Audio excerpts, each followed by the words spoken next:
হাওড়া থেকে মুম্বাই যেতে যে সমস্ত স্টেশনগুলি পড়ে, এটি মুম্বাই গীতাঞ্জলি এক্সপ্রেস ট্রেন।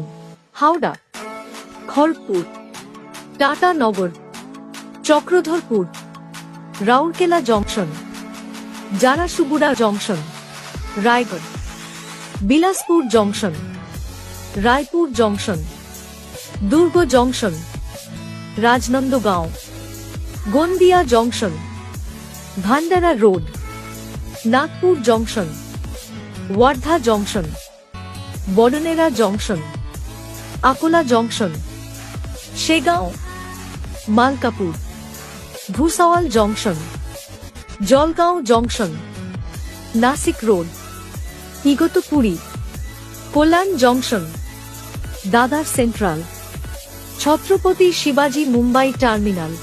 এটি গন্তব্য স্টেশন। প্রতিদিন দুপুর 1:50 ছেড়ে হাওড়া থেকে রওনা হয়।